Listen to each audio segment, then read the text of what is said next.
안녕하십니까, 허경환입니다.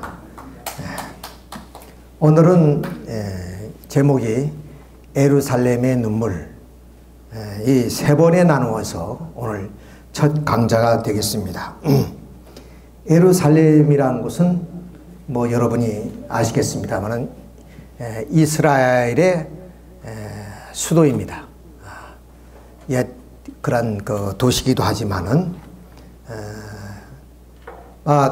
트럼프 대통령이 이 이스라엘 수도를 예루살렘이라고 인정함으로 인해서 팔레스타인을 비롯한 이 아랍계가 상당히 반발을 하고 있습니다. 그 이유에 대해서 오늘 여러 가지 이야기를 중심해서 한번 말씀을 드려보도록 하겠습니다. 우선 그 이스라엘이 어느 지역에 있는가 하는 것은 바로 이 지도를 통해서 보게 되면 여기 중동이라는 곳이 있습니다.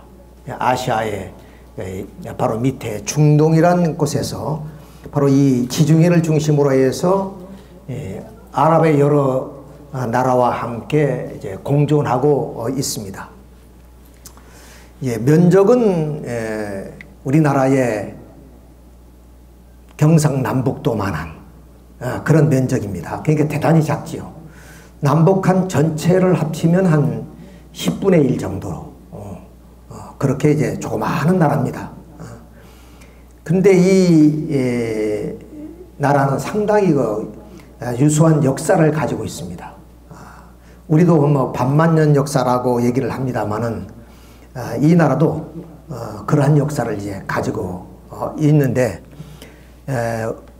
대다수의 많은 나라들이 2차 대전에 식민지화되었다가 해방이 됐는데 역시 우리나라가 1945년 해방이 돼서 48년도에 건국하듯이 이 나라도 1948년 5월 14일 날 건국을 하는데 그 사이는 너무나 길고 깊습니다. 그런 말씀들을 오늘 주로 하겠습니다만은 그리고 아까 말씀드린 수도는 예루살렘. 그럼 지금까지 그 예루살렘이지만은 뭐 외국의 대사들은 전부 다 텔아비브에 있었습니다. 왜냐하면 이제 말씀을 드리겠습니다만 예루살렘이 분쟁 지역에 있기 때문에 그냥 명분상 그냥 수도로 했고 모든 그 행정은 텔아비브에서 했고 인구가 약 한 850만 정도. 우리나라의 10분의 1밖에 안 되기 때문에 우리가 남북 전체를 하면 7, 8천 되지 않습니까? 근데 역시 면적도 그렇지만 인구도 한 10분의 1 정도 된다. 근데 상당히 소득이 높습니다. GDP가 4만 2천 불. 우리가 한 3만 2천 불 지금 육박하고 있습니다만 한 1만 불 이상이 높은 소득을 가지고 생활하고 있기 때문에 상당히 그 중진국으로서의 그런 역할을 하고 있다. 근데 이 이스라엘하고 아주 닮은 나라가 있어요. 역사적으로나 지리적으로나 모든 면에서 아주 흡사한 나라가 있습니다. 그 나라가 바로 우리 대한민국입니다. 대한민국입니다. 아까 뭐 우리나라하고 조금 면적이나 인구를 비교하면서 말씀을 드렸습니다만은 면적이 우리는 22만 1336 평방킬로미터라면 이 이스라엘은 2만 770 평방킬로미터. 그러니까 아까 말씀드렸던 10분의 1 정도. 또 우리나라의 역사나 뭐 이스라엘 역사도 거의 기원전 한 2000년 이전부터 그러니까 우리는 반만 년이라는 역사가 역시 이스라엘도 그렇다 하는 것이고 우리나라가 식민지화 됐다가 일본이 패망함으로 말미암아 48년도에 우리가 이제 건국을 하게 됩니다. 우리 수도 서울이고요. 우리 인구가 5,125만 2016년도 통계입니다. 근데 우리 GDP가 2018년도에 3만 2천 불 이렇게 이제 GDP가 달렸으니까 우리보다 1만 불 더 소득이 있고 잘 사는 나라다. 그런데 뭐 가보시면 알겠습니다만은 우리나라보다 훨씬 자연 여건이 좋지 않습니다. 우리는 사계절이 뚜렷하고 물론 이제 70%가 산악지대이긴 하지만은 이 나라는 뭐 사막도 있고 그리고 아열대 기후로서 좀 덥습니다. 그러니까 농작물을 심어도 우리가 훨씬 좀 토질이 좋아서 소득이 많이 얻을 수 있는 그런 입장인데, 이 나라는 지중해를 끼고 있습니다. 그리고 그 주위에는 아랍 제국들이 있었고 역사적으로도 그렇고, 우리나라는 삼면이 바다이며 항상 역사적으로 이런 좀 중국의 영향을 받고 우리가 살아야 되는 그런 모든 면에 아주 흡사한 그런 민족이고, 또 이 나라는 일찍부터 야훼 하나님을 믿는 유일신을 믿는 그런 좀 유대교라는 신앙을 가지고 있던 반면에, 우리는 모든 종교가 외래에서 들어오긴 했지만은 그 종교가 들어와서 바로 우리의 문화를 만들어 나가고, 그래서 신앙심이 깊은 민족, 이런 면을 볼 때 어느 나라도 비교될 수 없는 가장 흡사한 그런 나라가 대한민국이고 그리고 이스라엘 나라다 하는 것을 우리가 여기서 알 수가 있습니다. 말씀드린 것처럼 이스라엘 나라의 수도는 바로 예루살렘입니다. 근데 이 예루살렘은 통일왕국 시대랑 지금으로부터 BC 한 990년경 그때 이 수도로 세워진 곳입니다. 그런데 이 예루살렘은 보통의 그런 도시와 다른 그런 의미를 가지고 있다는 것을 염두에 두시면 좋을 것입니다. 왜냐하면은 예루살렘은 홀리랜드에서 성지로 부릅니다. 수많은 기독교인들이 예수 탄생이기 때문에 성지 순례를 할 뿐 아니라 유대인들은 그런 예수 탄생의 이전에부터 아까 말씀드렸던 기원전 한 900년도에서부터 이렇게 다윗 왕이 수도를 세워서 성전을 지었기 때문에 그 민족에는 혼이 깃들어 있는 곳이다, 이렇게 말씀을 드릴 수 있고, 우리가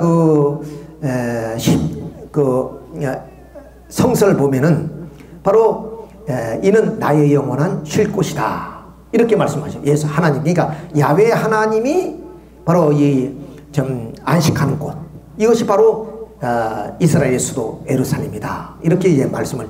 이는 종교적으로 신앙적 대단히 뜻깊은 곳이기 때문에 유대 민족이 나라를 잊어버리고 2000년 동안에 세계 유리고객하면서도 결국 고토의 땅, 참 예루살렘을 잊지 못하고 결국에 이제 영광의 타출이라는 엑소더를 통해서 결국에 이제 나라를 세우게 되는 과정을 우리가 보게 됩니다. 말씀드린 것처럼 솔로몬 왕이 이제 997년경에 이렇게 성전을 짓습니다. 그러니까 유대 민족의 그런 참 열망이 뭐냐, 바로 나라를 세우고 거기에다가 이제 참 성전을 짓는 것이 바로 그들의 꿈이었고 소망이었는데, 결국에 이 다윗 왕 솔로몬 왕을 통해서 비로소 성전을 짓게 됩니다. 자, 이렇게 솔로몬 왕의 성전이 건축이 되는데 그것이 얼마나 아름다우냐, 이 황금으로 다 좀 이렇게 좀 둘러져 있는 그런 곳입니다. 그래서 이 솔로몬 왕은 우리가 알다시피 지혜의 왕이기도 하지만은 아주 정치 수단이 좋아서 이 나라가 다윗 왕을 거쳐서 솔로몬 왕 때는 대단히 좀 강성하고 그런 나라가 됩니다. 이런 부국강변을 이룬 그런 분위기 때문에 좀 많은 그 나라에서 부러워했죠. 자, 그래서 이 사진의 장면은 지금 시바 여왕이 그 지혜의 솔로몬 왕을 만나보기 위해서 저 홍해를 거스러서 지금 이 솔로몬 궁전에 와 있는 모습입니다. 이렇게 그만큼 이 좀 유대 나라는 솔로몬 왕의 통치를 통해서 많은 부를 쌓아지게 되는데, 그것은 바로 중개 무역을 통해서 그렇게 이제 이루어집니다. 그렇지만은 이 예루살렘 성이 바로 바벨론에 의해서 결국 그 성전이 무너지고 불타버리고, 그리고 유대 민족들은 바벨론의 포로가 되는 그런, 정말로 예루살렘은 하나님이 영원히 안식하는 곳이기도 하지만은 또 가장 이 세계에서 명당 자리이기도 합니다. 천국으로 직행할 수 있는 곳이 바로 예루살렘입니다. 그리고 그 예루살렘은 성서도 있듯이 시온의 딸들아 즐거워하라. 예루살렘의 딸들아 즐거이 노래 부르라. 내 왕이 내게 임하리라.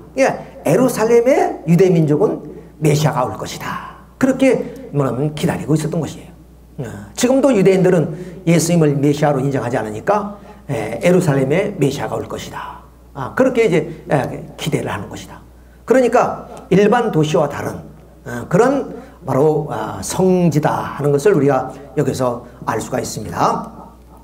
자, 그럼 이렇게 하나님이 안식하는 곳이고 또 메시아가 올 것이고 그리고 그럼 세계 가장 좀 천국으로 들어갈 수 있는 명당의 곳이 바로 이 제목의 말씀처럼 예루살렘에 눈물이 그칠 날이 없었다 하는 것을 우리가 알아요.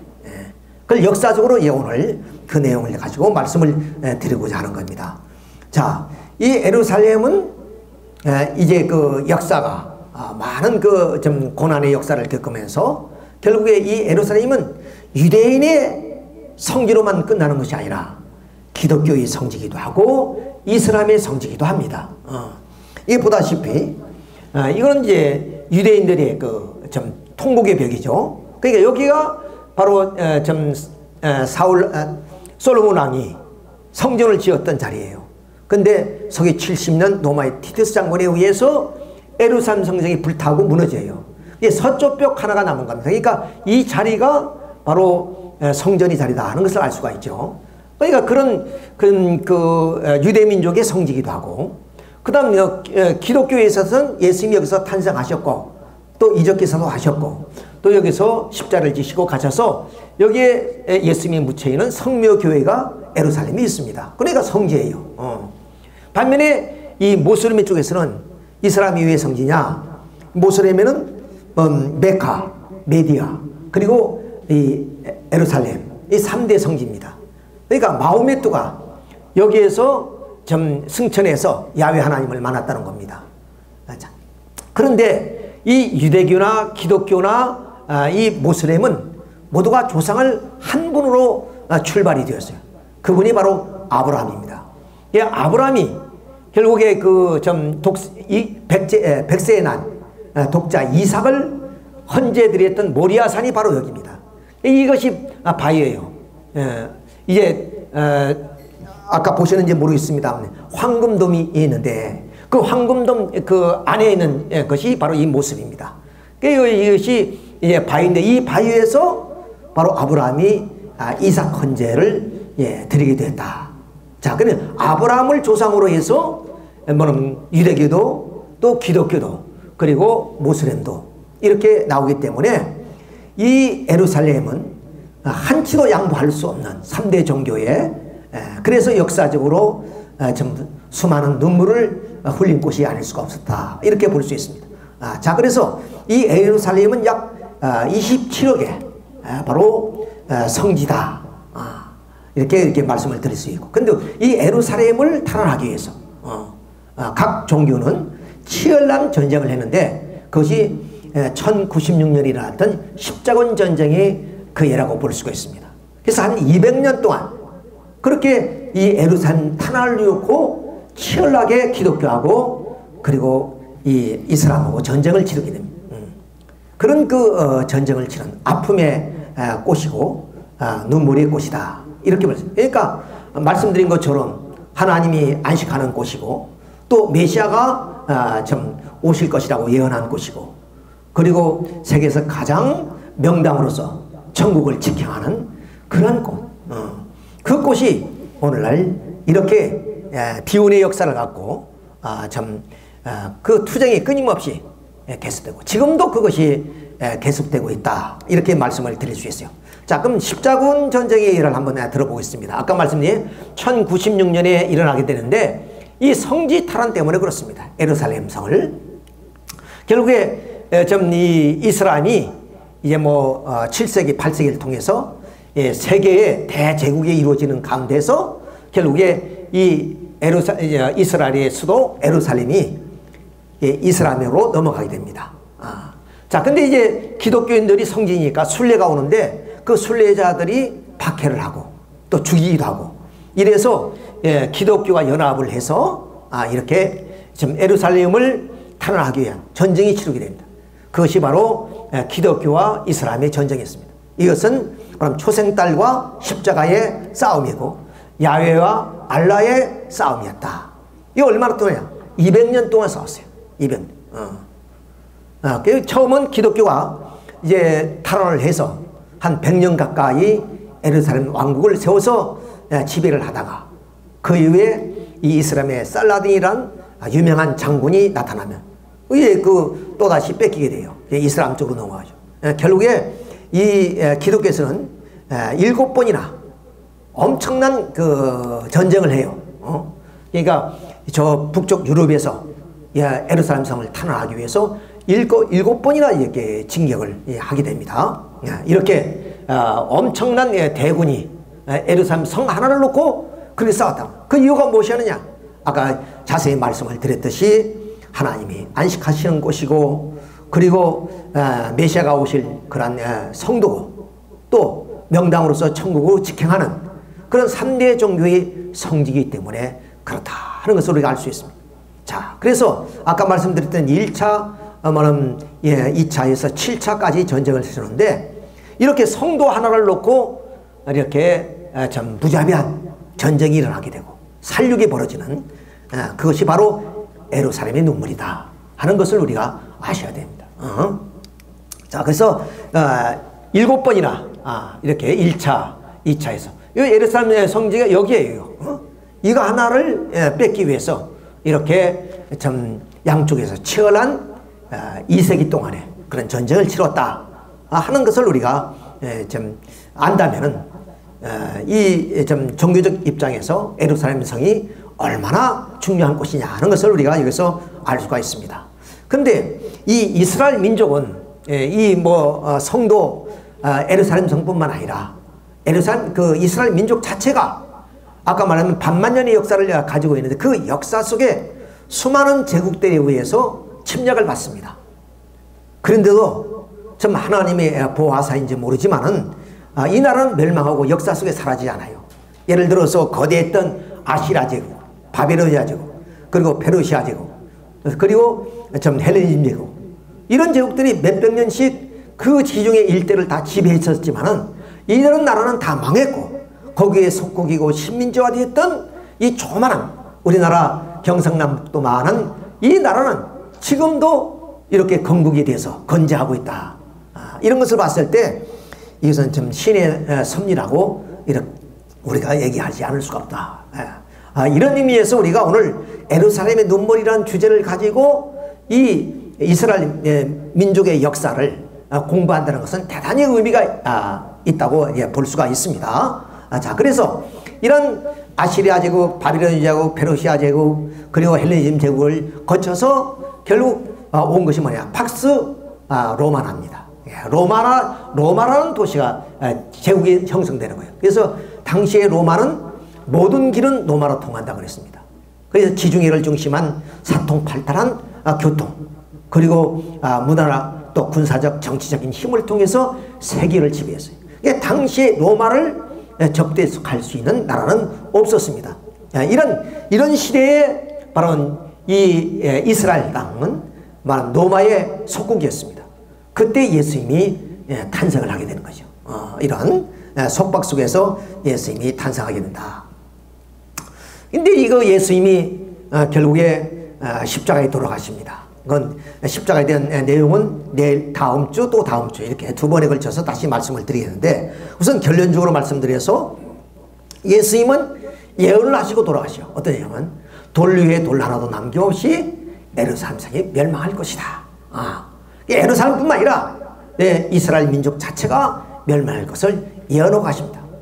그래서 결국에 예수님이 그 예언대로 예수님이 돌아가시고 한 40년쯤 40년도 채 못 돼서 로마의 티투스 장군에 의해서 예루살렘 성이 완전히 무너지게 되죠. 서쪽 벽 하나만 남는 거예요. 그리고 이 예루살렘 성에서 항전하던 마지막 열심당원들이 어디로 하면 마사다라는 곳으로 와서 이 마사다에서 2년 동안도 항쟁을 합니다. 그러다가 결국에 이스라엘은 이렇게 예루살렘 성을 불타고 그 예루살렘의 성에 살던 모든 사람들은 추방돼서 유럽 일대를 배회하면서 2000년 동안에 나라 없는 민족으로서 집시와 같은 생활을 하게 되는 거죠. 그런 처절한 삶을 살았던 민족이 바로 이스라엘 민족이다. 자, 그럼 이제 그 긴 역사에 대한 내용은 다 뭐 말할 수는 없으니까 이제 우리가 19세기, 20세기 2차 대전 당시를 중심으로 해서 건국 과정을 우리가 한번 살펴보도록 하겠습니다. 자, 이스라엘 민족이 이렇게 나라 없이 뭐 이렇게 폴란드, 그리고 러시아, 프랑스, 독일 곳곳에 다 흩어져요. 스페인 이런 쪽에서. 그런데 이유도 없이 유대인이라는 것 때문에 천대와 멸시를 받습니다. 무슨 사건이 일어나면 그 유대인 때문에 그렇다 해서 유대인을 또 비판하게 되고 그런 모진 박해를 받게 되는 거예요. 이런. 그래서 이 폴란드 쪽에서는 게토라고 해서 결국에는 수용소 같은 곳이에요. 거기에서 갇혀 살게 됩니다. 이렇게 그래서 이스라엘 당시에 그 히틀러에 의해서 이제 이 폴란드에 있는 게토를 중심으로 해서 이들이 뭐냐면 아이슈비츠 감옥에서 그렇게 이제 좀 가스로 사라지는 그런 사건이 벌어지게 됩니다. 자, 이것이 그림으로서 이 게토의 장면이죠. 그러니까 유대인들을 다 이렇게 모아서 어느 구역에다 이렇게 수용하게 되죠. 그러니까 이 나라 없는 민족의 서러움이란 게 여기서 우리가 알아야 됩니다. 왜냐하면 그 미국의 독립선언문에도 있었지만 하나님이 우리 인간에게 양도해 줄 수 없는, 남에게 줄 수 없는 것이 세 개가 있다 그랬어요. 그것이 하나의 생명, 그리고 하나는 자유, 그리고 하나는 행복의 추구권이라고 그랬습니다. 이걸 보호하기 위해서 우리는 나라를 세운다 그랬습니다. 그러니까 나라라는 것은 백성의 생명과 자유와 행복을 보장해 주는 것이 나라예요.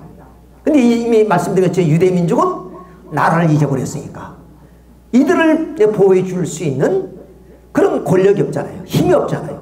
그러니까 남의 나라에 붙여서 살아야 되기 때문에 이렇게 고난의 길을 갈 수밖에 없다 하는 것은 우리 아니에요. 자, 이렇게 해서 이 포로 수용소처럼 이런 생활을 하는 모습입니다. 자, 그럼 면면을 보십시오.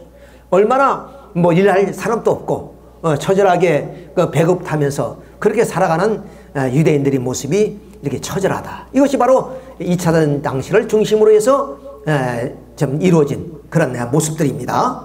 그러다가 아까 말씀드렸던 게토에서, 이 게토란 것이 폴란드만 있는 것이 아니라 많은 곳에 있어요. 유럽 전체에. 그래서 이제 히틀러는 그 유대인들을 인종차별을 합니다. 그러니까 히틀러는 아리안족, 즉 독일 민족을 아리안이라 그러는데 그 아리안이 가장 우수한 민족이라고 생각해요. 그러니까 천하고 이런 유대민족, 집시 같은 이런 민족들은 사라져야 된다는 거예요. 그래서 뭐 이유도 없이 인종차별을 통해서 이들을 학살합니다. 얼마나 이스라엘 당시에 600만이 학살되죠. 그 600만이 대상이 누구냐? 이 게토에 있던 사람들이다. 이런 사람들을 잡아다가 여기가 이제 아이슈비츠 강제 수용소인데 이 아이슈비츠 강제 수용소 같은 것이 유럽 일대 굉장히 많아요.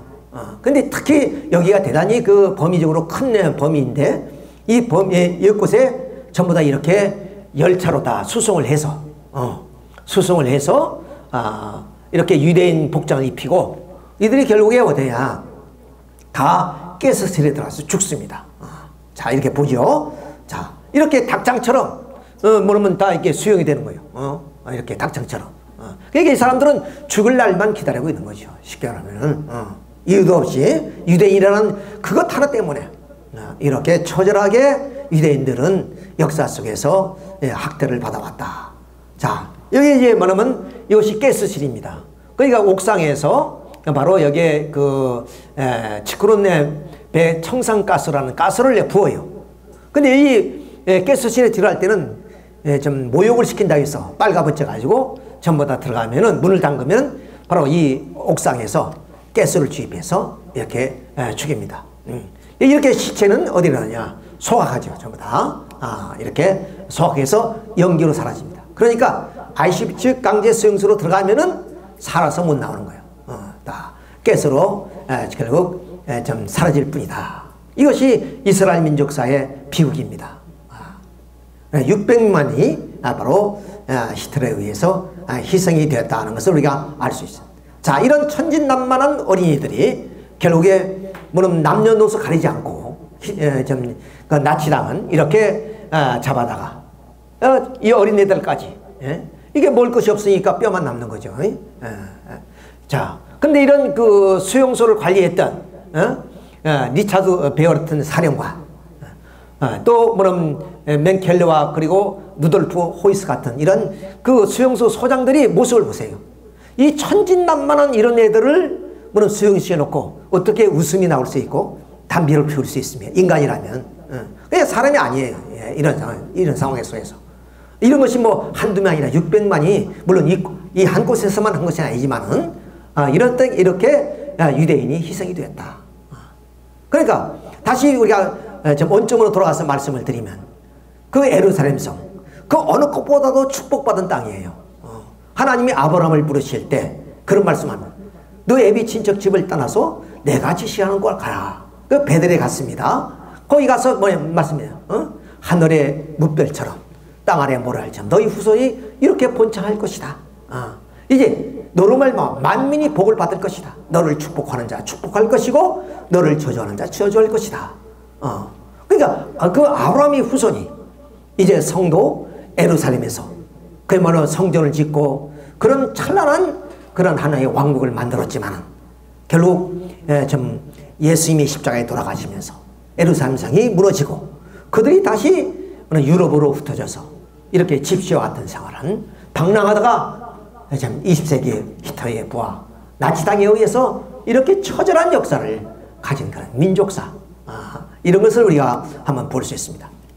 그리고 이런 그 좀 나치에 의해서 그렇게 이제 600만이 희생되기도 했지만 러시아에는 또 어떠냐? 약 500만 명이 살고 있었어요. 그러니까 유대인들이 그 좀 자식들을 많이 낳았던가 봐요. 그러니까 500만 명이 있는데 이 러시아에서도 1차 대전 때 유대인들이 독일과 협조했다 해서 60만이나 유대인들을 그럼 이제 강제 추방당하게 되고 그리고 많은 사람들이 이 러시아에서 이제 좀 죽게 되는 그런 처지에 몰리게 됩니다. 자, 그래서 이 사람들이 한결같은 마음은 어떤 거예요? 자, 고토를 회복해서 옛날 아브라함에게 하나님이 주신 그 팔레스타인 땅으로 우리가 돌아가자. 이런 생각이 2000년 동안 한 번도 뭐냐면 생활 안 해본 적이 없겠죠. 끊임없이 그런 생각을 이제 가지게 됩니다. 그런데 그 이스라엘 사람으로서 하임 와이즈만한 사람이 있습니다. 이 사람은 화학자예요. 근데 이 사람은 그 아세톤을 이제 그 개발한 사람인데 물론 아세톤이라는 게 이제 다른 데서 구할 수 있지만 이런 그 작물을 통해서 예를 들어서 고구마나 감자나 뭐 이런 우리 식품을 통해서 아세톤을 이제 만들어내는 그런 기술을 개발하셨네요. 화학자니까. 근데 당시에 그 영국은 이놈은 독일과 싸우는데 이제 그 아세톤이 절대 부족해요. 아세톤은 어떤 거냐면 이 화약을 발화시키는 그런 그 작용을 한답니다. 그 아세톤이 이게 귀한데 이 와이즈만이라는 사람이 그것을 개발했어요. 그래서 이제 그 영국 정부가 와이즈만한테 접근을 합니다. 우리가 당신 나라를 뭐는 하나 세워주겠다. 그래요. 그게 어디냐? 이미 팔레스타인 지역은 팔레스타인들이 다 살고 있어요. 이미 거기 사람 다 살고 있으니까. 그게 아프리카에 좀 어느 지역을 나라를 세워주겠다. 그렇게 얘기했지만 이 와이즈만은 완강히 거절합니다. 왜? 우리 조상의 뼈가 묻혀있는 팔레스타인. 우리는 거기 가야 된다. 거기 나라를 세워줘라. 그래서 이 와이즈만하고 발부하고 이렇게 해서 그럼 계약을 맺습니다. 이것이 발부 선언이에요. 발부 선언. 영국에서 이제 이 이스라엘 민족이 팔레스타인 지역에 나라를 세워주겠다 약속을 했어요. 이렇게. 그런데 항상 그 강대국들이란 게 약속국가의 그런 좀 언제나 힘이 되어주고 또 약속국가를 위해서 그렇게 자기들이 희생할 리가 없죠. 자기들이 어떤 그 목적과 수단을 위해서 그냥 이용할 뿐이단 말이야. 자, 근데 또 어떤 사건이 벌어지게 됐냐? 이렇게 해서 이제 다시 말하자면 대영 제국이 팔레스타인에 그 유대인 본향 땅을 설립해 주겠다 이렇게 호의를 느끼게 되며 그걸 반드시 해주겠다 이렇게 약속을 했어요. 발부선이죠. 이것이 이렇게 선언을 한 겁니다. 근데 또 하나의 약속이 또 있어요. 그 약속은 뭐냐?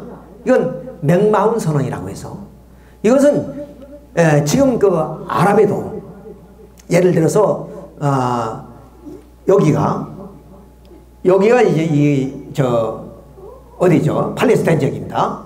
이 팔레스타인 지역인데 요건 아라비아 반도고 팔레스타인 지역이에요. 여기가 지금 이라크 정도 됩니다. 여기는 이제 요르단. 요르단이라든가 이라크가 지금 나라가 세우지 않을 때예요.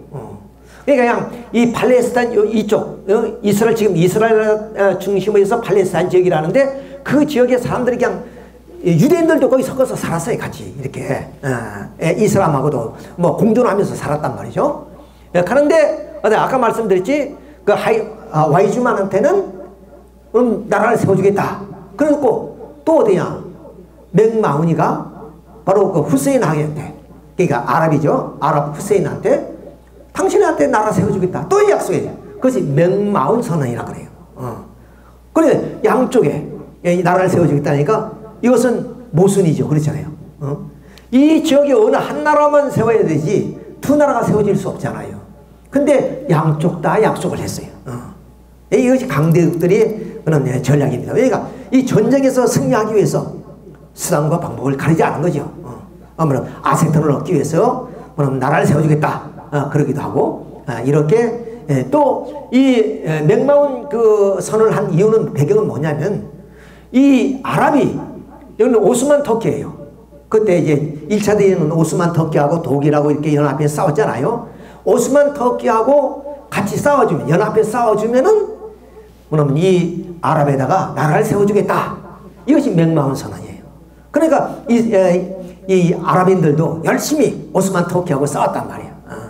자, 근데 결과는 어떻게 되느냐?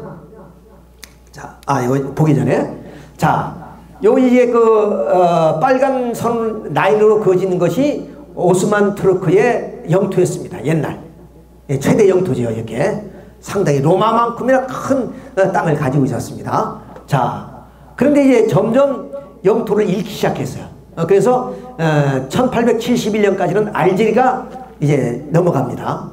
그 다음 이제 1914년 1차 대전이 일어나자 리비아, 이집트, 또 이게 루마니아, 이 발칸반도가 이제 또 빼앗기게 돼요. 남은 것이 뭐냐? 아까 말씀드린 지금의 터키, 이스탄불을 중심해서, 그 다음 이라크, 그 다음 여기에 이제 지중해를 중심해서 지금의 요르단이죠. 팔레스타인 지역. 이 지역만 지금 남은 거예요. 이 지역만 남았어요. 이 지역에, 이제, 이스라엘, 에르살,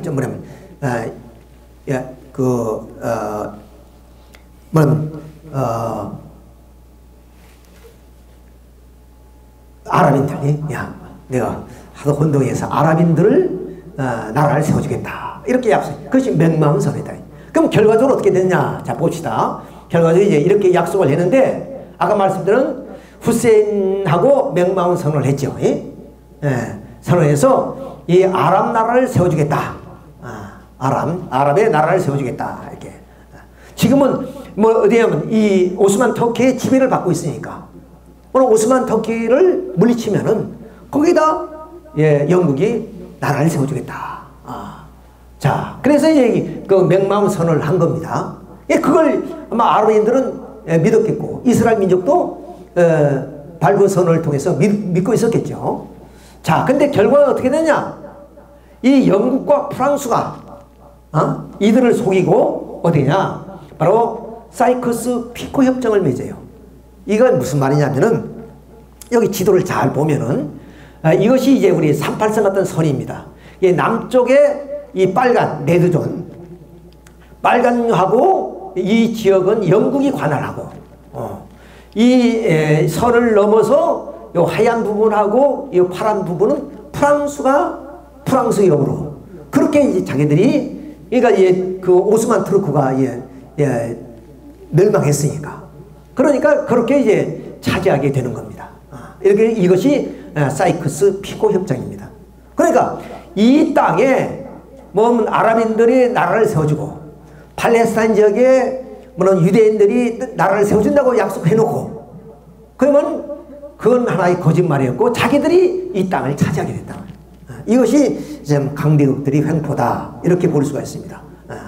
자, 이런 것이 이제 결국 문제가 된 겁니다. 앞으로 이 역사 속에 이 중동 지역에 문제가 발생하게 된 원인이다. 이렇게 이제 말씀을 드릴 수 있습니다. 자, 그래서 2차전이 이제 끝났습니다.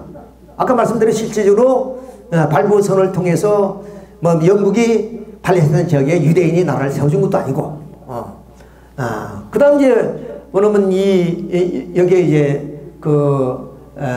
좀 맥마운의 선을 통해서 결국 여기에 나라를 이제 그 요르단을 세워지 요르단이 세워지죠. 이라크가 세워지고 이렇게 됩니다. 그러니까 이 유대인들은 이제 그 2차전이 끝나니까 이제 그 나치의 그 억압에서 해방이 됐단 말이죠.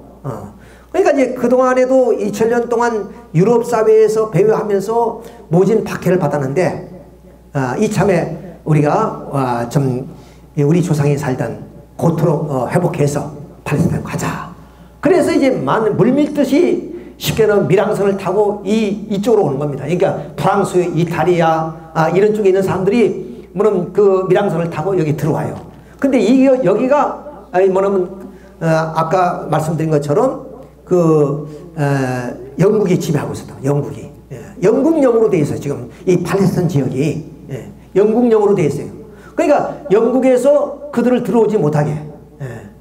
왜냐면 여기 지금 엄연히 팔레스타인들이 살고 있단 말이죠. 유대인들도 일부 섞어서 공존에 살고 있으니 이들이 들어옴으로 인해서 문제가 생길 거 아니에요. 그러니까 못 들어오게 그들이 오는 대로 잡히면은 이 키프로스라는 섬이 있어요. 여기가 여기 키프로는 섬에 이제 뭐 수용을 합니다. 그러니까 여기에서 뭐냐면 1947년 11월 4일 날 어디냐면 여기가 프랑스입니다. 프랑스 남부에 있는 세트항에서 4,500명을 실은 유엔이 중기기관 여기선 프레지던트 월피드 호고를 뭐냐면 이끌고 유대인들이 남부 프랑스 세트항을 출발해서 팔레스타인으로 향하게 됩니다.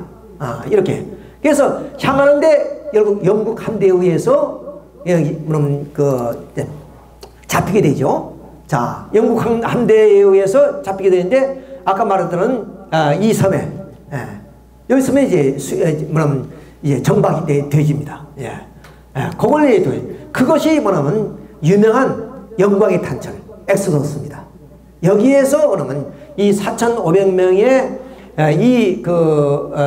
프레지던트 워필드 호가 결국에 영국의 감시를 좀 뚫고 어디로 가느냐? 바로 그에게 구대했던 고토 회복을 위해서 팔레스타인 지역으로 가게 되는 것이다.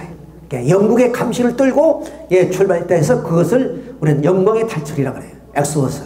자, 이렇게 엑소더스 영광의 탈출을 하게 됩니다.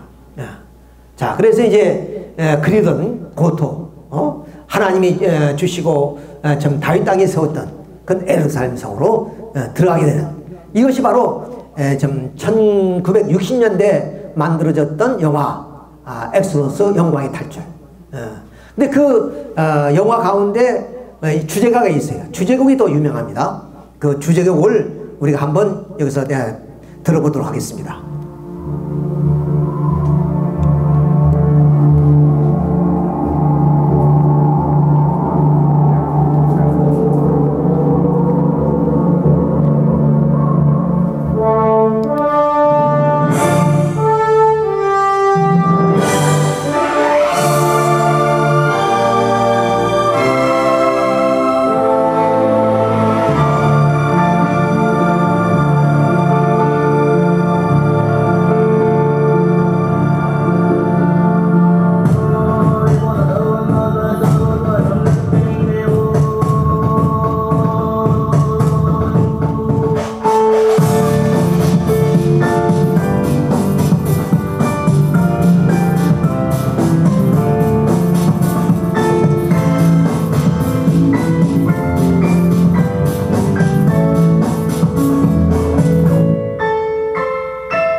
노래가 좋죠?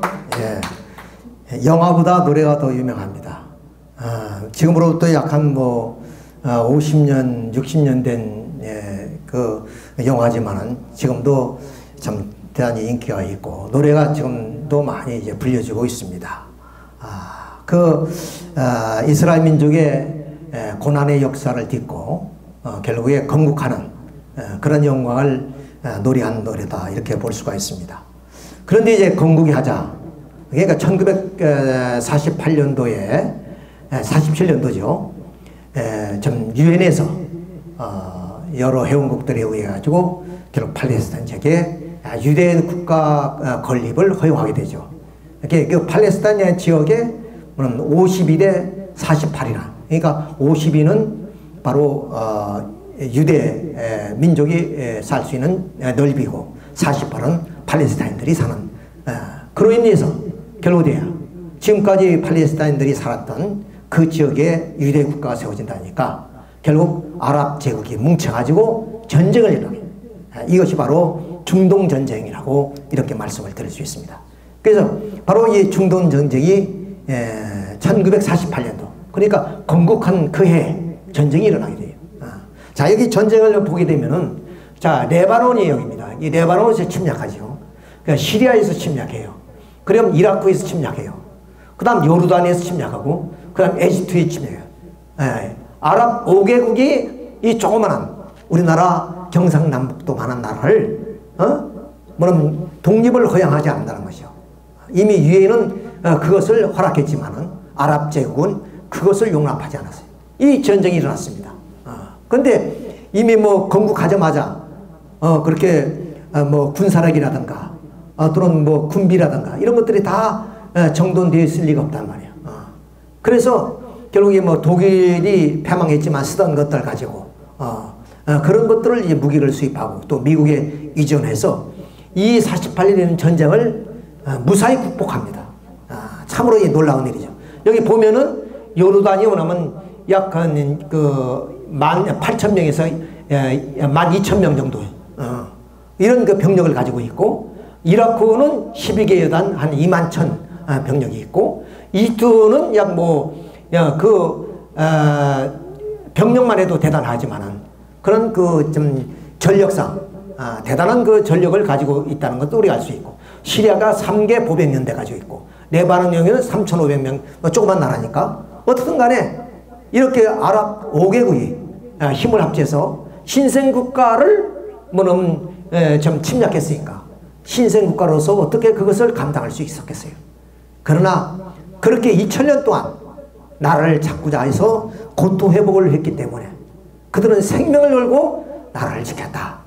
말씀드린 것처럼 나라는 국민의 생명과 자유와 행복을 보장해 주는 것이기 때문에 그 나라 없이는 2000년 동안 나라 없이 집시 같은 생활을 해왔던 것을 그들은 너무나 잘 알고 있기 때문에 결국에 나라를 지키기 위해서 혼신을 다해서 결국 이 전쟁을 승리로 이끕니다.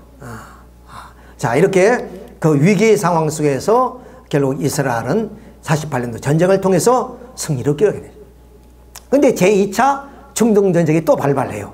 그거 어디냐면 자, 여기 수에즈 운하가 이제 뚫렸습니다. 그렇죠? 옛날은 수에즈 운하가 없을 때는 이 아프리카 희망봉을 거쳐서 인도를 거치고 그래서 이 좀 동남아시아로 이렇게 그 유럽의 세력들이 이렇게 진출을 했습니다. 근데 이 홍해를 중심으로 해서 이 수에즈 운하가 관통됨으로 말미암아 이 지중해를 통해서 유럽은 이렇게 아시아로 진출하게 되는 그런 게 그런데 여기 나세로가 결국 정권을 잡아가지고 이 나일강에 아스완댐이라는 게 있어요.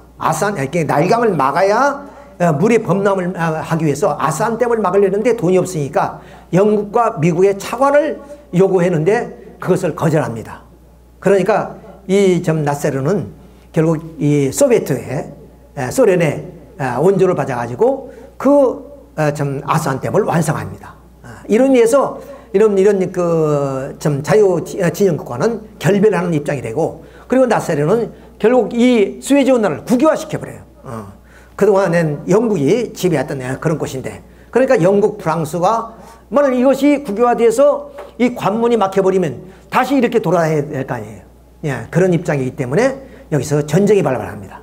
전쟁에서 영국, 프랑스가 전쟁이 있는데 여기에 영국, 프랑스는 이스라엘을 끌어들여요. 이스라엘 끌어들여요.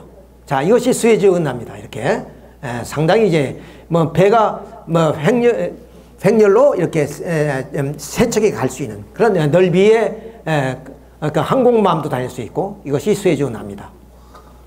자, 이 수에즈 운하가 국유화시킴으로 인해서 영국과 프랑스의 전쟁을 일으키는데 여기에 이스라엘이 다시 이제 좀 병력이 함께 이제 전쟁이 치르게 됩니다. 그래서 1956년에 제2차 중동 전쟁이 일어나게 됩니다. 물론 이제 이스라엘이 승리하고 좀 영국이 승리하지만은 그러나 그것이 세계 여론 때문에 결국에 이 에집트가 이 수에즈 운하를 관할할 수 있게 되었습니다.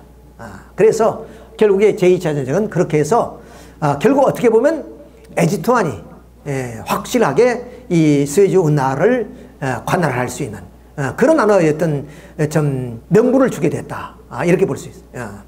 결국 영국과 프랑스는 여론에 밀려가지고 그걸 양보할 수밖에 없는 그런 입장이 되었습니다.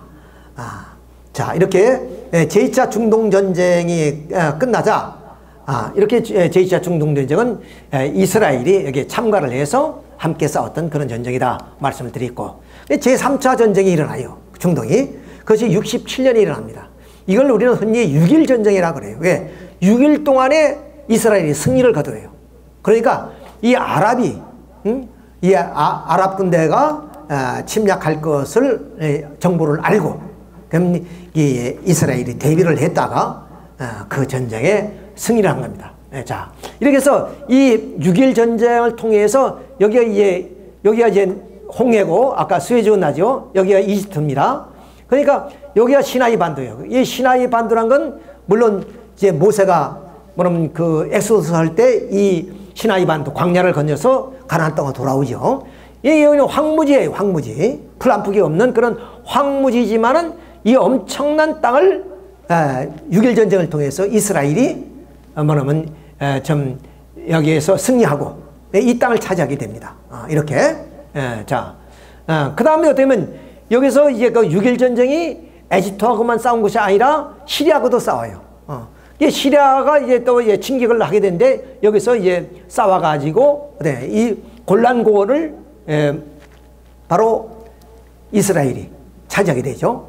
그럼 여기는 그 웨스트 뱅크라고 해서 이것은 요르단 서안이라 그래요. 나중에 이제 자세히 또 설명드리겠습니다만은 이 요르단 서안도 요르단 땅인데 이것도 6일 전쟁을 통해서 이스라엘은 승리로 이제 가게 되는 겁니다. 자, 이렇게 해서 이스라엘 땅은 6일 전쟁을 통해서 엄청난 땅을 확보하게 됩니다. 이렇게 큰 땅. 그러니까 이것이 이스라엘 땅인데 결국 이 시나이 반도는 이스라엘 땅의 몇십 배가 되는 땅이거든요. 그 땅을 이제 물론 불모지이긴 하지만은 자, 이렇게 해서 6일 전쟁을 통해서 결국에 이스라엘의 막강한 그 전력 이런 것도 이제 말하면 좀 확인하게 됐고 그리고 이제 그 모세 다이안 장군이 국방장관이었습니다. 제 외눈박이죠, 그분이. 자, 그분이 이제 장담했던 얘기했습니다. 우리에게는 신의 무기가 있다. 이런 장담을 했었어요. 6일 전쟁이 일어나는데 그야말로 6일 동안에 이어본 거예요. 자, 그러니까 기자들이 그 좀 국방장관한테 달려갑니다. 그 신의 무기라는 게 뭡니까? 했더니 바로 우리 좀 국군이 바로 나라를 사랑하는 마음이었다. 그리고 우리 500만, 당시 인구 한 500만이 조국을 위해서 생명을 걸었다. 그러니까 뭐냐면 어떤 그 신무기보다는 정신력, 조국을 사랑하는 마음, 이것이 그런 그 군인들로서의 저 어떤 신무기보다도 훌륭한 그런 무기가 될 수 있다. 이것을 이제 강조하는 얘기가 돼요. 이만큼 그 유대인들은 나라 없이 2000년 동안 좀 핍박과 박해를 받다가 고토를 회복해서 이 팔레스타인에 와서 지금 아랍과 싸우지만은 조국을 지켜야 되겠다는 그 마음은 어떤 국민보다도 더 강했다. 간절했다. 그래서 그런 여러 가지 어려운 상황 속에서도 아랍 제국과 싸워서 자기의 조국을 지켜나가고 있다는 것을 우리가 알 수가 있습니다. 이런 6.1 전쟁을 통해서 얻은 것이 뭐냐, 말씀드린 것처럼 이렇게 시나이 반도를 얻었죠, 에집트. 그 다음에 여기 가자지구. 여기 가자지구는 뭐 우리나라에 이 거제도 많은 곳입니다. 거제도라는 섬이 있죠. 거제도보다는 조금 커요. 그 정도는 요 가자지구. 그 다음 아까 말씀 웨스트뱅크라고 해서 이것이 요르단강입니다. 그러니까 사해에서 갈릴리 바다에서 이렇게 사해까지 오는 그 과정 속에 흐르는 강이 요단강이에요. 그 요단강 서쪽이 있기 때문에 요단강 서안 이렇게 동안 서안 이렇게 하지. 서안이라 그것을 또 다른 말로는 웨스트뱅크라고 합니다. 근데 이것이 원래 요르단 땅이었어요. 요르단 땅. 그러니까 유엔에서 허락한 땅은 나중에 이제 말씀드리지만 여기에서 이 가자지구를 빼고 요 웨스트뱅크를 빼고 이 지역, 이 골란 고원도 빼고 요것만이 유엔에서 뭐냐면 유대인들에게 할량된 그런 땅이었어요. 6.1 전쟁을 통해서 이 시나이 반도는 물론이지만 가자지구, 웨스트뱅크, 골란 고원까지 차지하게 됐어요. 엄청난 땅을 차지하게 됐다. 이렇게 볼 수가 있습니다. 자, 이러니까 어떻게 이집트에서는 이 땅을 잃었으니까 6.1 전쟁을 통해서 잃었으니까 얼마나 분하겠어요. 자, 그래서 이 땅을 이제 회복하기 위해서 다시 전쟁을 일으킵니다. 이건 에집트에서 전쟁을 일으켰어요. 자, 그것이 바로 제4차 중동전쟁입니다. 그것이 1973년도. 그러니까 우리나라는 당시에 이 근대화를 위해서, 이 근대화를 위해서 그야말로 잘 살아보세요. 새마을운동이 한참 전개될 때, 그때 그러면 기름값이 폭등합니다. 왜? 그거예요. 중동전쟁 때문에, 이 전쟁 때문에 그래요. 그래서 이 오펙이 결국에 뭐냐면 군수 조치를 하는 바람에 그 기름을 좀 얻기 위해서 굉장히 혈안이 됐었죠. 그때 우리 박정희 대통령을 중심해서 좀 경제 건설을 하는데 상당히 어려움이 있었지만은 그러나 우리도 그야말로 좀 지혜를 짜가지고 이 경제 건설을 통해서 근대화를 이룬 데 성공했습니다만은 이런 어려움 속에서 이루어졌습니다. 그런데 이 에집트에서 이 이스라엘 쪽에서는 이 에집트가 침략하지 못하도록 이렇게 모래성을 쌓았습니다. 이 모래성을 쌓는데 이 모래성이 여기서 뭐 아무것도 아닌 것 같지만 이 모래성을 허물기 위해서는 적어도 뭐는 한 달 내지 보름 정도는 뭐냐면 이 모래성을 헤쳐야 뭐냐면 이 모래성을 허물 수 있다 그래요. 그런데 이 에집트에서 이걸 하루아침에 무너뜨려 버렸어요. 그 무너뜨리는 방법이 무엇이었느냐? 바로 소방서 호수 있죠. 호수 가지고 이 모래니까 막 쏘아대니까 모래가 다 물로 흘러내려버린 거죠. 이렇게 해가지고 결국에 이 모래성이 완전히 무너지고 그 모래성이 무너진 그걸 통해서 여기에 이제 임시 가교를 건설해서 여기서 이제 시나이 반도로 침략해 들어온 겁니다. 이게 여기 들어요. 자, 이렇게 이제 그 전쟁을 치르게 되니까 결국 그 이스라엘 속에는 3번이나 전쟁에 승리했잖아요. 그러니까 승리에 도취돼 가지고 뭐냐면 다시는 뭐 그런 전쟁이 없을 것이라고 안도하고 있었어요. 그 사이에 에집트가 쳐들어온 거예요. 그래서 좀 많은 이스라엘이 많이 당합니다. 결국에 미국의 도움에 의해서 이 전쟁도 결국 좀 마무리가 되지죠. 그래서 이 전쟁을 거기서 자, 그 전쟁 상황을 보면은 아까 말씀드렸지 이것이 홍해고 여기 스웨즈 운하인데 이 스웨즈 운하를 중심해서 모래성을 허물고 바로 이 빨간 선은 에집트가 이제 침략하는 겁니다. 근데 이 이스라엘이 그걸 미처 알지 못하고 방어를 제대로 못해요. 또 과거의 전쟁 방법 가지고서는 안 돼요. 왜냐하면 이 에집트는 소련의 군수 지원을 받아가지고 새로운 신무기를 가지고 미사일로 진격하기 때문에 탱크가 다 무너져요. 그래가지고 좀 코너에 몰리게 됩니다. 또 어디서 그러냐면 시리아가 이제 들어옵니다. 또 시리아 쪽에서 시리아가 쳐들어와요. 이 골란고원을 뺏겼잖아요. 6.1 전쟁에. 그걸 뺏기 위해서 시리아가 들어옵니다. 거기서도 이제 열세였지만 미국의 도움을 위해서 이 시리아를 무너뜨리게 됩니다. 그래서 제4차 중동 전쟁도 무사히 넘게 돼요. 이후에 이런 큰 전쟁은 없지만은 이제 테러가 이제 생기게 되죠. 이제 이런 테러가 이제 생기게 됩니다. 자, 그래서 이 지도를 하게 보면은 자, 원래 팔레스타인 지역에는 이렇게 이 좀 녹색 부분은 팔레스타인들이 살고 있다는 증거예요. 팔레스타인 땅이다 하는 거예요. 여기 하얀 부분이 좀 있죠. 이건 유대인들이 서로 공존하는 거예요. 그때 이세전 이전까지는 이렇게 싸우지 않고 살았단 말이죠. 그래서 이제 2차 대전이 끝나고 47년도 유엔이 이제 유대인에게 할량을 했잖아요. 이 땅을. 그래서 이 녹색 부분은 팔레스타인들이 있는 거예요. 가자 지구라든가 이거 웨스트뱅크라든가 여기 예. 하얀 부분이 전부 다 이게 유대인 땅이에요. 이렇게. 그러니까 52대 87로 48로 이렇게 할량이 된 겁니다. 그런데 이것이 6.1 전쟁을 통해서 어떻게 되냐? 6.1 전쟁을 통해서 물론 여기 시나이 반도도 있지만은 여기 가자 지구도 빼앗게 되고 또 이 요르단 땅에 있던 웨스트뱅크 그러니까 요르도강 산이죠. 이 땅도 빼앗게 되고 요 뽀족하게 된 부분이 바로 시리아 땅입니다. 예, 이 땅도 예, 차지하게 되죠. 자, 골란고원이죠. 이렇게 차지했단 말이에요. 자, 근데 이제 어떤 여러 가지 협상을 이제 많이 해요. 근데 이제 결국은 뭐냐면 이 시나이 반도는 결국 에집트에게 돌려줍니다.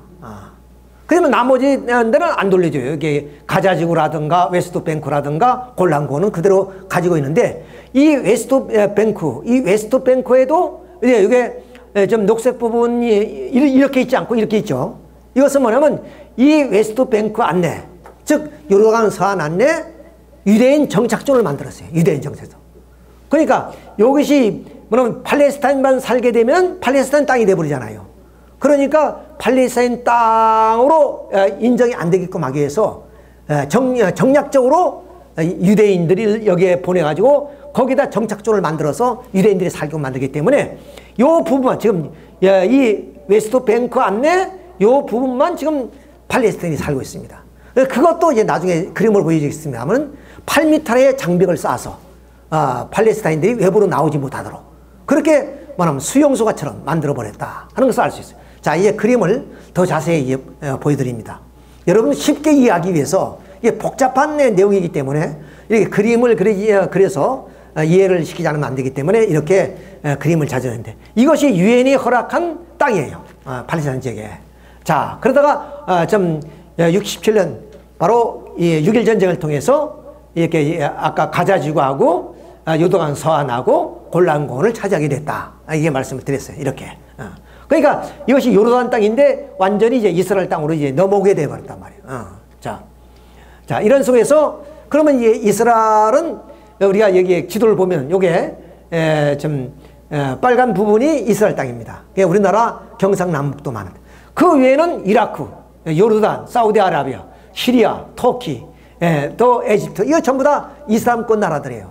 그러니까 이 이슬람의 그런 제국의 포위대에서 그럼 이제 물러설 수 없는 그런 상황.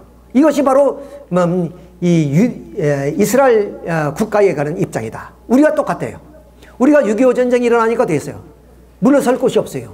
40일 만에 3일 만에 수도 서울이 떨어지고 40일 만에 부산 낙동강까지 떨어졌어요. 이제 더 밀리면 남해 바다에 빠져 죽을 입장이야. 마찬가지로 아까 48년도에 아랍과 전쟁이 일어났죠. 물러설 곳이 없기 때문에 거기가 최후의 보루선이에요. 물러서면 지중해에 빠져 죽는 거예요. 그러니까 이판사판이 지고요. 그 목숨을 걸고 싸웠기 때문에 그 아랍 5개국과 싸워서 신생국가가 그렇게 좀 이길 수 있었다. 지금도 마찬가지지만 이게 보세요. 이거 조그마한 나라가 아랍 제국에 둘러싸여서 그렇게 치열한 그런 그 싸움을 가지면서 자기들이 생존해 나가고 있다 하는 것을 우리가 우리 닮은 그런 나라이기 때문에 우리 국민들도 이것을 우리가 참 크게 교훈으로 삼을 필요가 있다 이렇게 말씀을 드릴 수 있어요. 자, 여기서 이스라엘 그 병력은 어떻게 되냐? 남녀가 전부 다 군대 남자는 18세 이상 되면은 3년 복무하고 여자는 바로 2년 복무를 합니다. 그리고 이제 퇴역하게 되면 예비군으로서 53세까지 예비군이 돼서 바로 나라를 지키게 되죠. 우리는 뭐 예비군 하면 뭐 1년에 몇 번, 몇 시간 이렇게 예비군 소집해서 뭐 교육받으면 되겠죠. 근데 거기는 아니라 자기가 근무했던 기성부대에 직접 가서 한 달 동안 그런 그 실전을 이제 거기서 또 이제 뭐 녹수니까 거기서 더 실전을 배우게 되는 거죠. 자, 그래서 그 육군이 13만 6천 명. 그래서 합계가 뭐 해군, 공군까지 합쳐서 17만 7,500명 정도밖에 안 돼요. 그러니까 조그만 나라고 인구가 뭐 800만 밖에 안 되니까 이렇게 작은 그런 병력 가지고 30배가 넘는 아랍 제국과 대치하면서 자기의 오늘 그 4만 2천 불 이런 그 소득을 올리며 살고 있다. 부유한 그런 북광변을 이루고 있다는 것을 우리가 알 수가 있습니다. 자, 그러면 수도 예루살렘 다시 이게 우리가 보게 됩니다. 아까 좀 아브라함이 이삭 헌제를 드렸던 그 바위가 이 황금돔 밑에 있다는 말씀을 드렸습니다. 그래서 이 예루살렘에는 어떻게 하면 4개의 지역으로 구분이 되어 있어요. 4개의 지역으로. 하나는 이슬람 사람들이 사는 지역이 있고, 그 다음 이제 기독교인들이 사는 사람이 있고, 그 다음 또 유대인들이 사는 지역이 있고, 또는 또 아르메니아 사람들이 사는 지역. 이게 4군데로 이제 나눠져 있습니다.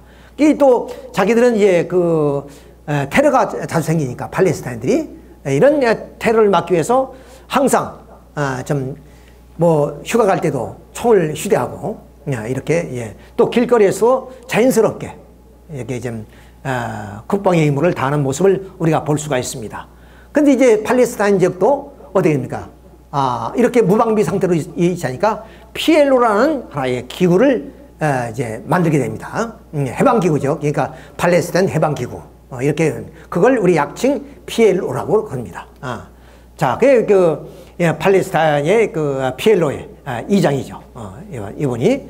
자, 그 이제 이 PLO 의장도 그러면 이제 전쟁만 해서는 승산이 없으니까 그러니까 어떻게 이스라엘과 협정을 해서 참 자기들이 자치권을 얻으려고 이렇게 됩니다. 그래서 오슬로 협정을 맺습니다. 1993년. 이때 비로소 이스라엘도 PLO를 인정하고 PLO도 어떻게 이스라엘을 인정하는 그런 입장에서 결국 자치권을 획득하게 돼요. 그 과정을 보게 되면은 먼저는 캠프 데이비드 협정을 맺습니다. 1979년. 그러니까 이제 사다트 이스트 대통령과 이스라엘 메나헴 베킨 총리가 미국 와싱턴에 가서 만납니다. 만나가지고 회담을 해요. 그래서 시나이 반도를 반환해 줄 것을 요구해서 시나이 반도를 반환해 줍니다. 그리고 팔레스타인 자치계획을 써요. 그러니까 팔레스타인 그 정부를 인정해 준다는 거죠. 지금까지는 어떻게냐? 바로 이스라엘 땅 안에 있기 때문에 이스라엘 그 통치를 받고 있었단 말이죠. 그런 반면에 이 팔레스타인 스스로의 자치를 할 수 있는 자치권을 달라는 거죠. 자, 이렇게 해서 이스라엘은 이 캠프 데이비드 협정에 의해서 1982년 시나이 반도를 에집트로 넘겨줍니다. 그래서 이집트의 화해가 되어지죠. 오슬로 협정이 이 오슬로 협정은 이것은 그 스웨덴 노르웨이 오슬로에서 협정을 맺은 건데 이때 이제 팔레스타인 자치에 대한 원칙적인 합의를 하고 그 이스라엘과 PLO가 상호 서로가 인정하는 인준을 하게 되는 이게 평화에 기들게 됩니다. 자, 그래서 팔레스타인의 자치 선거라든가 이런 과정을 통해서 결국 이스라엘이 그러면 철수하고 아까 가자지구라든가 웨스트뱅크라든가 철수해서 그들이 이제 스스로 정부를 세워서 자치 운영을 할 수 있는 그런 체제를 갖춘 것이 바로 오슬로 협정입니다. 그러니까 오슬로 협정이라는 건 뭐예요? 자치안이라고 말씀을 드렸어요. 자치안을 두고 협상을 했다. 이렇게 볼 수 있습니다. 자, 그래서 이제 뭐냐면 이건 가자지구입니다. 아까 말씀 오슬로 협정이 맺어지기 전까지는 뭐냐면 이스라엘 정부에 의해서 뭐냐면 여기서 관할이 되는데 이때부터는 가자지구도 뭐냐면 이제 여기서 자치 행정을 하게 되고 그러면 이 자치지구에 살던 이스라엘 백성들이 전부 다 이제 밖으로 나오게 되죠. 그 다음 이제 여기 유도강 서안 웨스트 뱅크에도 여기 자치가 형성되는데 여기는 아까 말씀드렸듯이 이 땅을 그대로 넘겨줄 수 없으니까 여기다가 뭐냐면 그 유대인 정착존을 만들어서 유대인들이 살게끔 만들기 때문에 이 전체의 넓이가 아니라 요 부분이죠. 요 부분이 됐다. 이렇게 말씀입니다. 근데 이것이 자체가 그렇게 쉽게 잘 안 돼요. 그리고 이 팔레스타인 쪽에서는 하마스라는 이런 과격한 그런 그 정부가 들어서 가지고 이스라엘과 계속 이런 그 좀 투쟁을 하게 되는 테러를 하게 되고 그래서 이스라엘 쪽에서는 미사일을 쏘고 이런 입장이 되어 있습니다. 자, 이것이 바로 이 가자 지구를 둘러쌉니다. 요거 8m의 그런 장벽을 쌓은 겁니다. 예, 가자 지구에 완전히 둘러치고 바다도 11km 이 밖에는 못 나가요. 예, 이스라엘 함정이 여기 지키고 있어요. 그러니까 어업을 종사할 수는 있지만은 11km 이상은 지중해 저쪽으로 나갈 수가 없을 정도로. 그러니까 모든 사면이 다 이렇게 방어망이 쳐졌다. 그러니까 이 사람들은 이 속에서 평생 사는 거예요.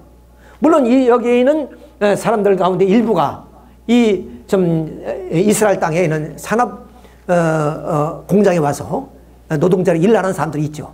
이럴 때는 반드시 패스보도를 제출해서 좀 나갈 때 들어올 때 모두가 감시를 받으면서 출퇴근을 하는 겁니다. 출퇴근을. 그렇게 여기도 마찬가지고. 자, 그러니까 이 팔레스타인 쪽에서는 옛날에 자기들이 자유롭게 살던 땅에 유대인이 와서 살게 되고 그들이 자유를 이제 박탈하게 되니까 여기서 테러가 생길 수밖에 없어요. 그래서 오늘은 자살 폭탄 테러를 하잖아요. 이 여인이 마지막 자기 아들을 안고 자살 폭탄하기 위해서 기념사진 찍은 겁니다. 이렇게. 종종 있었잖아요. 근래는 별로 지금 없는데 종종 이렇게 있었다. 이들도 그럼 자기들이 자유를 자기의 조국을 찾기 위해서 이렇게 몸부림치고 있다. 자, 그래서 8m 높이의 벽으로서 이렇게 장벽을 치어 있는 모습. 자, 이 모습이 이렇게 길게 있습니다. 이렇게 보이죠? 전부 다. 완전히 수용소 같이 그런 하나의 높이로 이렇게 감금되어 있는 상황이다. 이 사람들이 밖으로 나오려면 반드시 증명서가 있어야 되고, 증명서 없는 사람들은 나올 수 없어요. 평생 여기서 살아야 돼요. 자기가 죽을 때까지 그렇게 살 수밖에 없는 그런 입장이다 하는 것을 우리가 알 수가 있습니다. 자, 또 이스라엘 쪽에서는 자기 조국을 지키기 위해서 여성들이 18세가 되면 군 복무를 해야 돼요. 2년 동안에. 자, 이렇게 이스라엘 여성이나 우리나라 여성이나 다 좀 똑같지 않아요. 이런 천진난만한 일은 그렇지만 그러나 먼저 조국을 지켜야 했다는 이 여성이라 해서 훈련도 약식으로 하는 것이 아니라 남성과 다름없이 그렇게 훈련 강도도 높다고 합니다.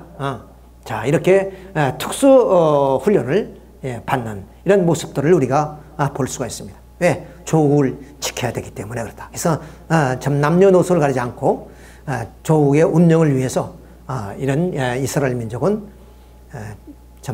국방을 지키고 있다 하는 것을 우리가 알 수 있습니다. 자, 그러면 이스라엘 사람들은 이제 그러면 이라크도 있고 또 요르단도 있고 시리아 있고 더 멀리는 이란도 있습니다. 자, 그런데 다 미사일이 있을 거 아니에요. 그 미사일을 가까우니까 이제 어떻게 방어해서 자기 나라를 지냐. 그러니까 그러면 육군을 가지고 밀고 들어올 수도 있지만 공중을 통해서 이렇게 미사일 폭격이 이루어질 수 있단 말이에요. 그래서 거기는 그들이 개발한 방어 시스템 아이언돔이라는 게 있어요. 아이언돔, 이것이 아이언돔 발사하는 과정입니다. 그러니까 만약 미사일이 날라오면 아이언돔으로 그것을 방어하는 거예요. 자, 어떻게 아이언돔이냐면 돔이란 자체가 뭐냐면 지붕을 둘러싸은 것을 돔이라 그래요. 그래서 우리나라는 없지만은 일본만 가더라도 도쿄돔 그리고 규수형 규수돔이 있습니다. 거기는 이제 야구를 해요. 야구. 야구가 실내에서 할 수 있다. 그거 대단한 거 아니겠습니까? 돔이 있기 때문에 그래요. 돔이 있기 때문에.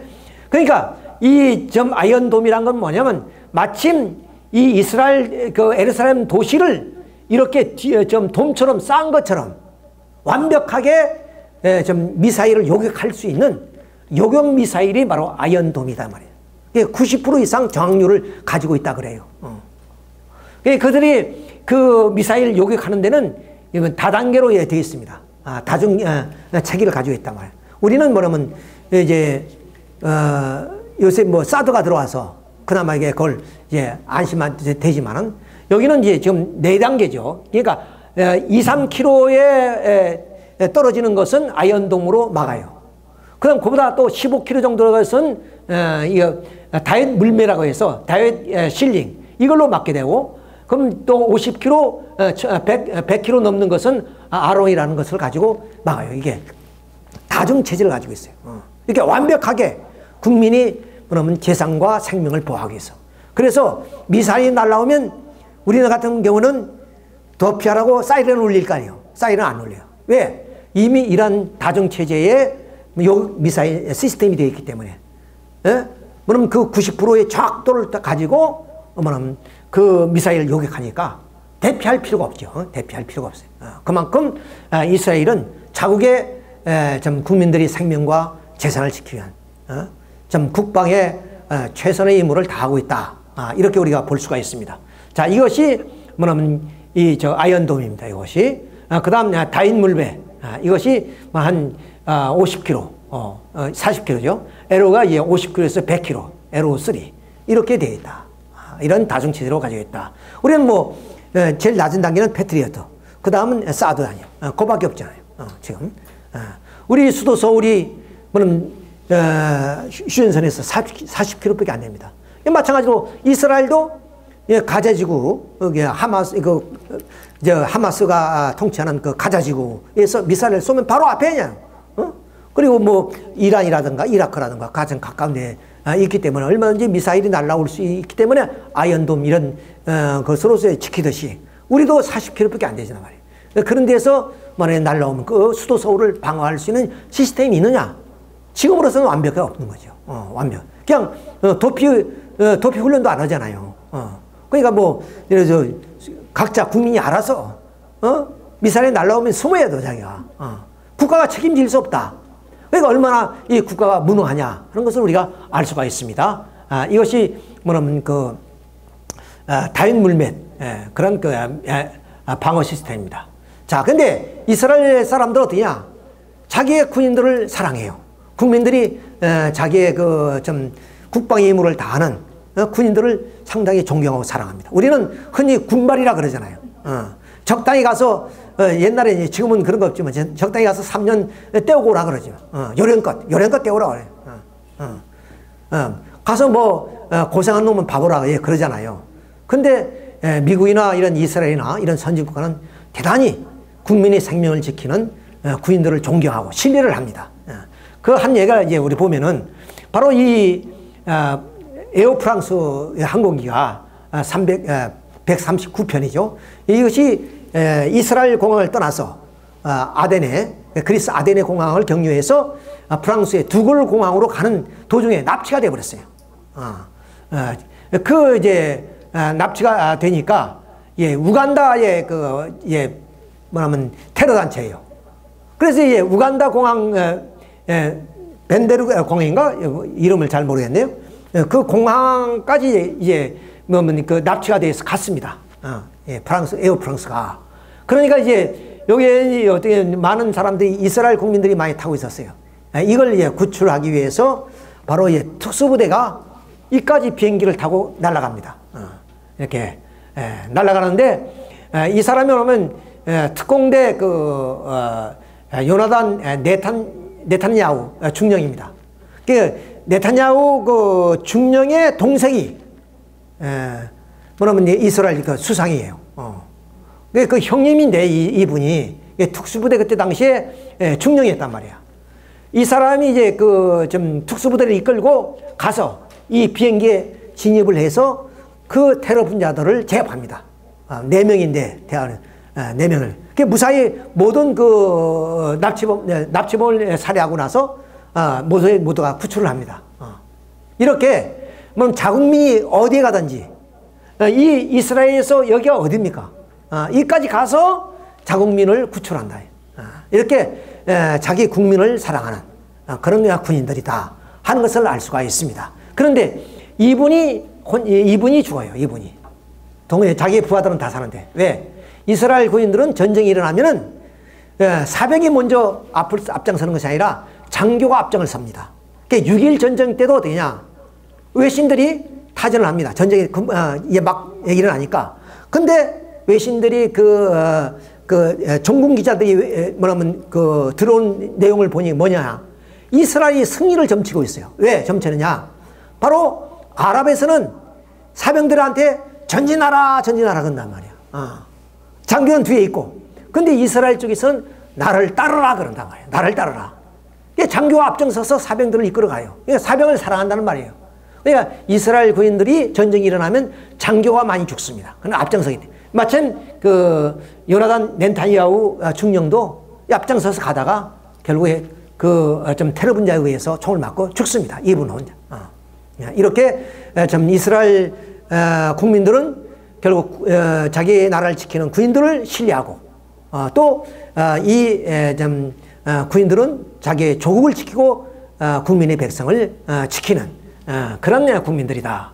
그리고 길라도 살리트 상병이라는 사람이 보초를 서다가 결국 하마스 그 테러 분자들에 의해서 결국 잡혀 들어가요.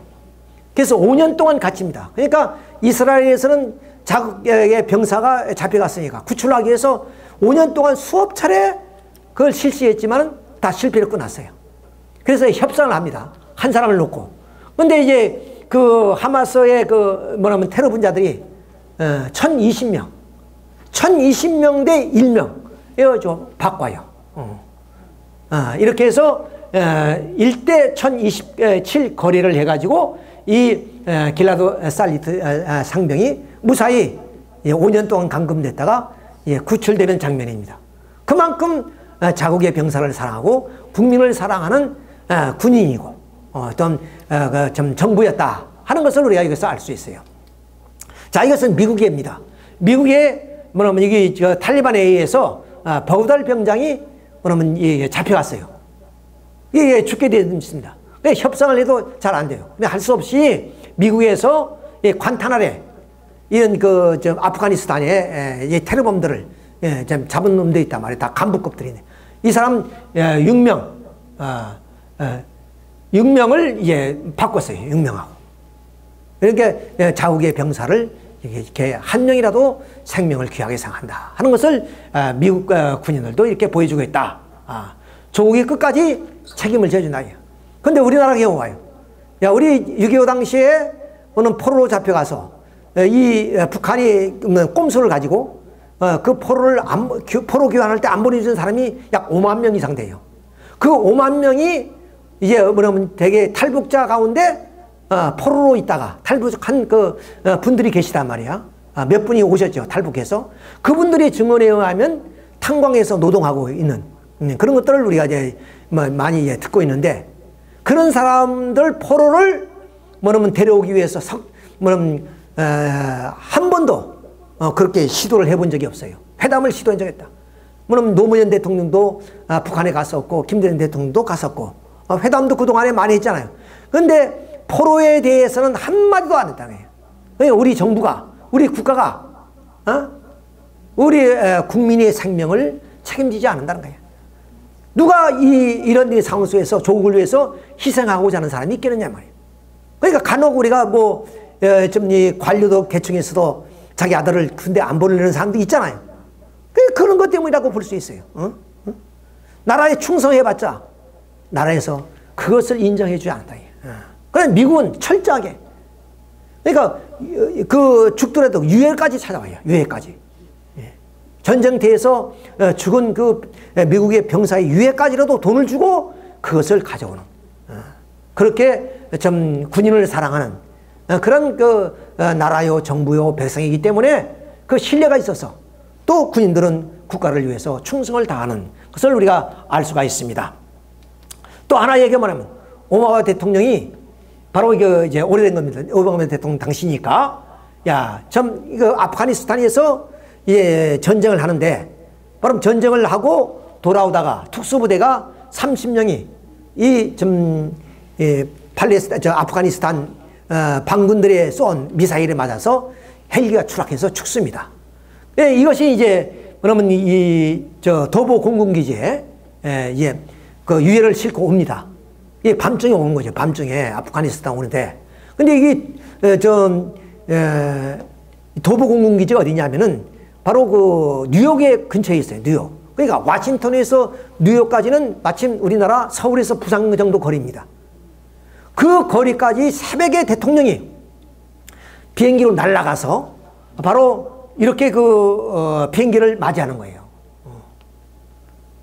자기 조국을 위해서 희생한 병사들의 유해가 오는데 거기에 밤중에 비행기를 타고 날아가서 이 좀 미국의 대통령은 그 좀 조국을 위해 싸우다가 쓰러져간 그런 병사들을 맞이하고 있다. 야. 국군 통수권자니까. 결국 군인은 누가 최고 책임자예요? 대통령이란 말이야. 그러니까 부모와 같은 심정을 가지고 그 좀 머나먼 이국 땅에서 전쟁을 치르다가 결국 좀 죽은 그 병사들의 유해를 맞이하기 위해서 도보궁까지 그렇게 갔단 말이에요. 자, 이렇게 그 밤중에 간 거예요. 우리나라 대통령은 그럼 그 이북까지도 갔는데 5만 명이나 되는 그 포로들에 대해서 이런 방법 이야기하지 않았다. 이것을 우리가 비교해 볼 수 있는 내용이다. 예. 새벽 4시라 그랬어. 미국도인들이 전사들을 맞이한다. 그래서 뭐냐면 까뜩이 대통령으로서 국군 통수권자로서 그 유해 하나하나 올 때마다 좀 격려를 하면서 예를 다 갖추는. 그러니까 돼서 군인들이 국가가 군인들을 믿고 신뢰하고 또 그런 군인들은 국가를 위해서 그렇게 충성을 다하는 이런 것을 우리가 볼 수 있다. 이런 걸 반면교사로 삼아야 된다 하는 것을 우리가 알 수 있습니다. 자, 그러니까 이런 군인들은 정말 국가를 위해서 한번 자기 생명을 바칠 만한 각오가 돼 있잖아요. 근데 우리는 어떻게 하든지 국방 임무를 하다가 희생하면 쉽게 말하면 우리가 좀 개죽음을 당하는 것이다 이렇게 생각한단 말이에요. 자, 이런 것을 봤을 때 참 우리 국민이나 또 우리 정부가 정말로 이 나라를 지키는 군인들을 사랑해야 된다. 신뢰할 수 있어야 된다 하는 것을 말씀드립니다. 또 하나는 뭐냐, 이 제임스 무얼 이 병사는 우리 6.25 때 희생된 사람이에요. 이 사람이 22살인가 이 나이에 희생된 사람인데 60년 만에 그러면 그 유해가 발굴돼서 북한에서 그것을 발굴돼서 오는데 이것은 웨스트 버지니아 주입니다. 이 버지니아 주 주정부에 걸려있는 국기를 조기로 거는 거예요. 우리 같으면 그 유해가 뭐 오든 말든 누가 알겠습니까? 근데 주 정부에서 60년 만에 고향으로 돌아오는 그런 제임스 머리 상병을 맞이하기 위해서 조기를 걸고 있다.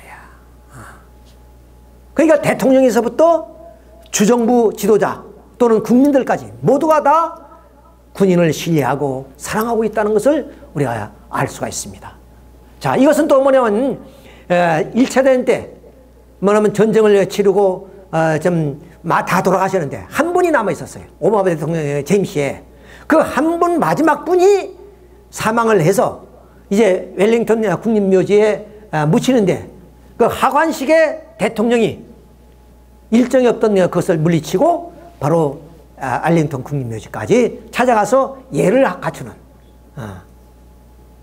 우리는 상상할 수 없는 그런 일들이 지금 좀 이런 선진국가에서 있다. 그렇기 때문에 그럼 이 군인들은 나라를 믿고 자기 목숨을 바치면서 조국을 위해서 자기의 생명을 바칠 수 있다. 이렇게 우리가 볼 수 있습니다.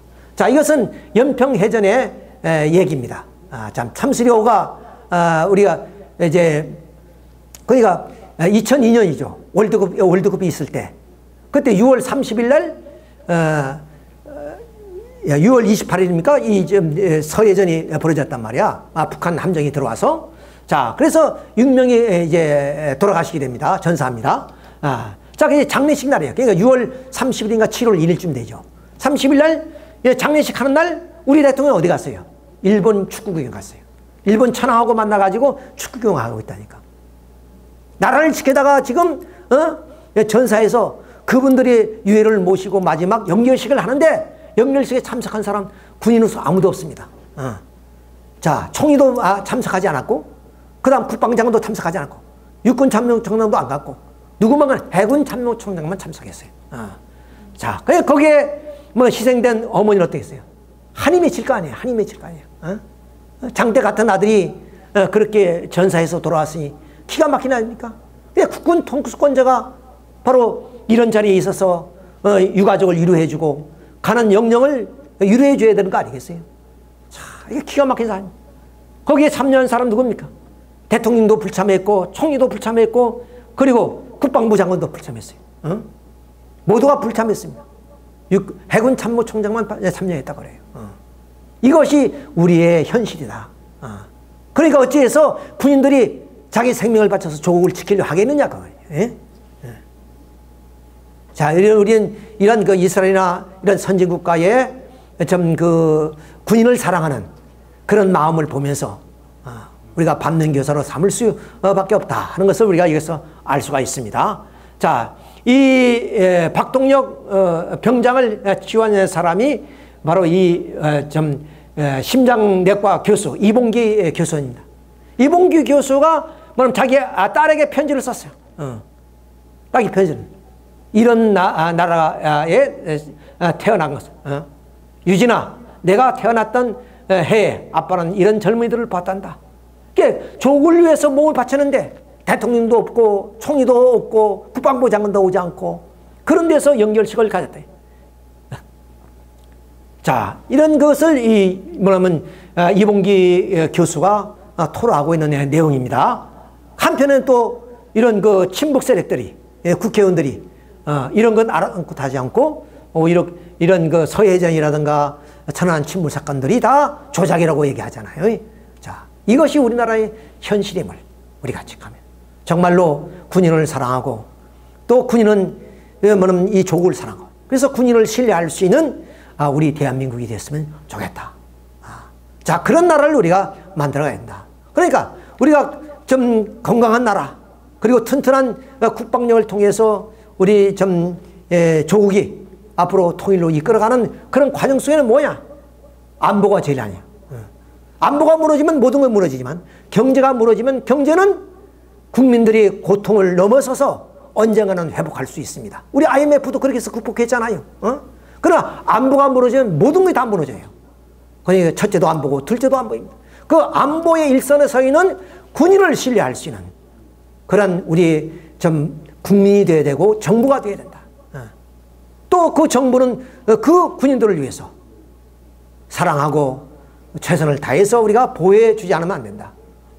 그럴 때 말이 북광병의 그런 국가를 건설해 나갈 수 있다는 말씀을 드리면서 결국 자유란 것은 지킬 때 자유가 있는 것이지 지키지 않고 어떻게 자유가 우리에게 허락될 수 없다는 말씀을 드리면서 오늘 긴 시간이었지만 오늘 강의를 마치도록 하겠습니다. 여러분 대단히 감사합니다. 네.